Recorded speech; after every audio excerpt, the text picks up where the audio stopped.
আজকে আমি আপনাদের সাথে শেয়ার করতে যাচ্ছি খুবই সহজ আর মজার একটা নাস্তার রেসিপি, যেটা বানাতে লাগবে শুধুমাত্র ডিম, আলু আর পেঁয়াজ, কোনো আটা বা ময়দা এমনকি চাউলের গুঁড়া ছাড়াই।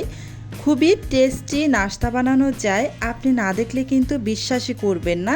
তাই ভিডিওটা শেষ পর্যন্ত অবশ্যই দেখবেন। আমি আগে থেকেই একটি বড় সাইজের আলু সিদ্ধ করে খোসা ছাড়িয়ে তারপর খুব ভালোভাবে ম্যাশ করে নিয়েছি। আলুটাকে খুব ভালোভাবে ম্যাশ করা হয়ে গিয়েছে। এখন আমি এখানে দিয়ে দিচ্ছি ডিম। একটি ডিম আগে থেকে আমি আলাদা একটি পাত্রে ভেঙে নিয়ে তারপর এখানে আমি দিয়ে দিলাম। এবার দিয়ে দিচ্ছি কাঁচামরিচ কুচি 1 টেবিল চামচ মতো। আপনারা আপনাদের ইচ্ছে অনুযায়ী কাঁচামরিচটা এখানে ব্যবহার করতে পারেন। দিয়ে দিলাম ধনিয়া পাতা কুচি 3 টেবিল চামচ পরিমাণ, আর পেঁয়াজ কুচি দিয়ে দিয়েছি একটি বড় সাইজের পেঁয়াজ কুচি করে। তারপর দিয়েছি স্বাদ অনুযায়ী লবণ আর মরিচের গুঁড়া 1/2 চা চামচ পরিমাণ। এখন দিয়ে দিব জিরার গুঁড়া 1/2 চা চামচ পরিমাণ, আর দিয়ে দিচ্ছি 3 টেবিল চামচ পরিমাণ সুজি। এই হচ্ছে আমার উপকরণ। এই সাধারণ কিছু উপকরণ দিয়েই কিন্তু এই নাস্তাটা অসম্ভব টেস্টি হয়। আপনারা কিন্তু একবার হলেও এই নাস্তাটা তৈরি করে খেয়ে দেখবেন। আশা করছি আপনাদের কাছেও ভীষণ ভীষণ ভালো লাগবে। সমস্ত কিছু উপকরণ একসাথে ভালোভাবে আমি মিশিয়ে নিচ্ছি একটি কাঁটা চামচের সাহায্যে। খুব ভালোভাবে আমি মিশিয়ে নিচ্ছি। আমার ভিডিওটা এই পর্যন্ত যারা যারা দেখছেন, প্লিজ আমার ভিডিওতে একটা লাইক দিয়ে দিবেন।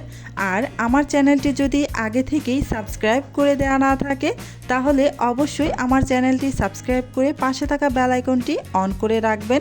এতে করে যখন আমি নতুন নতুন রেসিপি আপলোড করব, তখন কিন্তু সাথে সাথে আপনাদের ওখানে নোটিফিকেশন পৌঁছে যাবে। মিশ্রণটা খুব ভালোভাবে আমি সব কিছু একসাথে মিশিয়ে নিয়ে তারপরে এই যে চলে আসলাম চুলায় এই নাস্তাগুলোকে ভাজার জন্য। চুলায় একটা প্যানের মধ্যে কিছুটা তেল দিয়ে গরম করে নিয়েছি। এই যে এবার আমি চপের আকারে এই মিশ্রণ থেকে দিয়ে দিচ্ছি। আপনারা অন্যান্য যে কোনো শেপেই দিতে পারেন, তবে এভাবে চপের আকারে করে বানালেই বেশি ভালো হয়। অল্প তেলেই খুব সুন্দরভাবে ভাজা হয়ে যায়, খুব বেশি পরিমাণে তেল দেওয়ার কোনো দরকার পড়ে না। এভাবে বানাবেন তাহলে কিন্তু অল্প তেলেই ভেজে নিতে পারবেন। খুবই সাধারণ কিছু উপকরণ দিয়ে এই নাস্তাটা বানানোর পর আমি ভাবতেও পারিনি এই নাস্তাটা খেতে এত টেস্টি হবে। আমি তো জাস্ট খেয়ে অবাক হয়ে গিয়েছি। অসম্ভব রকমের টেস্টি ছিল এই নাস্তাটা। এই নাস্তাটা আপনারা বিকেলে চায়ের সাথে কিন্তু খেতে পারেন। এই যে এই নাস্তাটার আমার এক পাশ কিছুটা কালার চলে আসছে, তাই আমি কাঁটা চামচের সাহায্যে উল্টে দিচ্ছি। নাস্তাগুলোকে কাঁটা চামচের সাহায্যে উল্টে দিতে বেশি সুবিধার মনে হচ্ছে। একটু নরম এই নাস্তাগুলো। আমি মিশ্রণটা কিন্তু সামান্য একটু নরম করেই তৈরি করে নিয়েছি, খুব বেশি শক্ত করে কিন্তু বানাইনি। একটু নরম করে মিশ্রণটা বানাবেন, তাহলে কিন্তু এই নাস্তাটা একটু নরম জুসি হবে, উপরটা হালকা ক্রিস্পি হবে আর ভেতরটা নরম হবে। খেতে কিন্তু ভীষণ ভালো লাগবে। চুলার আঁচ আমি একেবারেই মিডিয়াম টু লো আঁচের মাঝামাঝিতে রেখে উল্টে পাল্টে দুই পাশেই খুব সুন্দর কালার করে ভেজে নিচ্ছি। নাস্তাটা ভাজতে খুব বেশি সময় লাগে না, মাত্র হাতে 5 মিনিট সময় থাকলে এই নাস্তাটা আপনারা বানিয়ে নিতে পারবেন। এই যে চুলার আঁচ মিডিয়াম টু লো আঁচের মাঝামাঝিতে রেখে উল্টে পাল্টে নাস্তাগুলোকে আমি ভেজে নিয়েছি। নাস্তাগুলো কিন্তু আমার ভাজা হয়ে গিয়েছে। এখন আমি এই নাস্তাগুলোকে উঠিয়ে নিব তেল থেকে তেল ঝরিয়ে। আপনারা চাইলে কিন্তু এই নাস্তাটাকে ডুবো তেলেও ভেজে নিতে পারেন, তবে আমি অল্প তেলেই ভেজে নিয়েছি।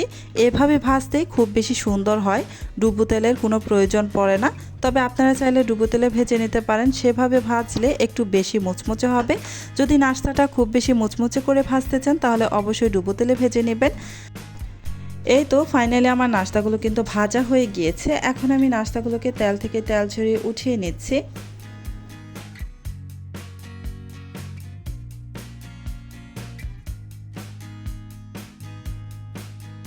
দেখতেই পাচ্ছেন কত সহজে আর কম উপকরণে তৈরি হয়ে গেল দারুণ মজার এই নাস্তা।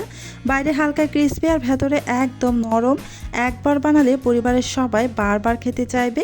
আপনি যদি নতুন নতুন সহজ রেসিপি দেখতে ভালোবাসেন তাহলে ভিডিওটাতে একটা লাইক দিন, শেয়ার করুন আর আমার চ্যানেলটি সাবস্ক্রাইব করে পাশেই থাকুন। আপনার একটি সাবস্ক্রাইব আমাকে আরও ভালো ভিডিও বানাতে অনুপ্রেরণা দেয়। ধন্যবাদ সবাইকে। আবার দেখা হবে নতুন রেসিপি নিয়ে। আল্লাহ হাফেজ।